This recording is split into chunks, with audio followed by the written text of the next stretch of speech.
ফিনালিসিমায় স্পেনের কোন প্লেয়ার আর্জেন্টিনার জন্য বড় থ্রেট হইতে পারে, বা হচ্ছে স্পেনের কোন প্লেয়ার আর্জেন্টিনাকে বিপদে ফেলতে পারে? এখানে মোটামুটি সবাই চোখ বন্ধ করে একটা নামই বলবেন, সেটা হচ্ছে লামিন ইয়ামাল। লামিন ইয়ামালের যেই স্পিড, লামিন ইয়ামালের যে ড্রিবলিং করার সক্ষমতা, লামিন ইয়ামালের যে ফিনিশিং, লামিন ইয়ামালের যে প্লেমেকিং অ্যাবিলিটি, লামিন ইয়ামালই আর্জেন্টিনাকে সবচেয়ে বড় ঝামেলায় ফেলতে পারে। আমাদের মতো কিন্তু স্কালোনির কোচিং প্যানেলও মনে করেন যে এই ম্যাচটাতে লামিন ইয়ামালই আর্জেন্টিনার জন্য বড় থ্রেট হতে পারে। সেজন্য এখন থেকেই স্কালোনির কোচিং প্যানেল কিভাবে লামিন ইয়ামালকে আটকানো যায়, কিভাবে পুরো ম্যাচে লামিন ইয়ামালকে অকার্যকর করে রাখা যায়, সেই প্ল্যান স্কালোনির কোচিং প্যানেল এখন থেকেই করতেছেন, সেই শখ স্কালোনির কোচিং প্যানেল এখন থেকেই আঁকতেছেন। এখানে স্কালোনির কোচিং প্যানেলের প্রথম ভরসার নাম হচ্ছে লেফট ব্যাক নিকোলাস ট্যাগলিফিকো। নিকোলাস ট্যাগলিফিকোর যে ফিজিক্যালিটি, তার যে স্পিড, এরপরে তার যে ডিফেন্সিভ স্কিল, তার যে ট্যাকেল টাইমিং, নিকোলাস ট্যাগলিফিকোই প্রথম ভরসা লামিন ইয়ামালকে আটকানোর জন্য। এখন লামিন ইয়ামালের যে ড্রিবলিং করার সক্ষমতা বা তার যে হচ্ছে স্পিড, আপনার নিকোলাস ট্যাগলিফিকো হয়তোবা একা লামিন ইয়ামালকে নাও আটকাতে পারেন।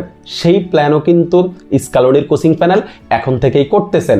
তারা হচ্ছে বাড়তি একজন মিডফিল্ডারের উপরে নজর রাখতেছেন, যে হচ্ছে লামিন ইয়ামালকে 2 ভার্সেস 1 করে লামিন ইয়ামালকে অকার্যকর করে রাখবে। লামিন ইয়ামালকে কোনোভাবে আসলে থ্রেড হইতে স্কালোনির কোচিং প্যানেল দিবেন না। এখন যে একজন বাড়তি মিডফিল্ডারের উপরে স্কালোনির কোচিং প্যানেল নজর রাখতেছেন, সেই একজন বাড়তি মিডফিল্ডার আসলে কে হইতে পারে? আপনার কাছে কি মনে হয়? আমার কাছে যেটা মনে হয় সেটা হচ্ছে বাড়তি সেই মিডফিল্ডার হতে পারেন নিকো গঞ্জালেস। নিকো গঞ্জালেসের যে ফিজিক্যালিটি এবং তার যে স্পিড, নিকো গঞ্জালেস কিন্তু সমান তালে ডিফেন্স এবং অ্যাটাক সমান তালেই নিকো গঞ্জালেস দৌড়াইতে পারে। নিকো গঞ্জালেসই হয়তো হতে পারে এখানে স্কালোনির কোচিং প্যানেলের প্রথম পছন্দ। নিকোলাস ট্যাগলিফিকো এবং নিকো গঞ্জালেস এই দুইজনের উপরেই হয়তো স্কালোনির কোচিং প্যানেল ভরসা রাখবেন লামিন ইয়ামালকে আটকানোর জন্য। এখন লামিন ইয়ামাল আসলে কি করতে পারে সেটা সে হচ্ছে বার্সেলোনাতে প্রতিটা ম্যাচেই প্রুভ করতেছে। এরপরে হচ্ছে স্পেনের জার্সি গায়ে যতগুলা ম্যাচে মাঠে নামছে, প্রত্যেকটা ম্যাচে কিন্তু লামিন ইয়ামাল সেটা প্রুভ করছে। তবে কিছু ম্যাচে কিন্তু লামিন ইয়ামালকে পুরোপুরি অকার্যকর দেখা যায়, বিশেষ করে যারা হচ্ছে স্পিডি লেফট ব্যাক বা হচ্ছে ফিজিক্যালিটি যাদের ভিতরে আছে, ওরা কিন্তু খুব সহজে লামিন ইয়ামালকে আটকাইতে পারে। সেটার সবচেয়ে বড় উদাহরণ হচ্ছে নেশনস লিগার ফাইনালে আপনার হচ্ছে পর্তুগালের left back Nuno Mendes. Nuno Mendes কিন্তু লামিন ইয়ামালকে পুরো ম্যাচে অকার্যকর করে রাখছিল। লামিন ইয়ামালকে নুনো মেন্ডেস কোনো সুযোগই দেয় নাই।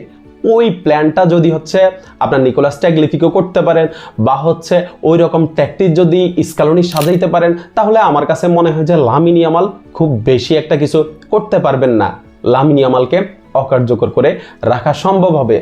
আর লামিন ইয়ামালকে যদি অকার্যকর করে রাখা যায়, তাহলে এই ম্যাচটা আর্জেন্টিনার জন্য অনেক বেশি সহজ হবে। তারপরেও আমাদের অন্যান্য প্লেয়ারদের উপরে আমাদের ভরসা আছে। আশা করি যদি একটা টিম হয়ে আমরা খেলতে পারি, তাহলে স্পেনকে হারানোটা খুব কঠিন কিছু হবে না। আর স্পেনকে হারিয়েই আমরা আমাদের বিশ্বকাপের যে যাত্রা, সেই যাত্রাটা শুরু করতে চাই। শুভকামনা থাকলো আর্জেন্টিনার জন্য, শুভকামনা থাকলো লিওনেল স্কালোনির জন্য। ধন্যবাদ সবাইকে।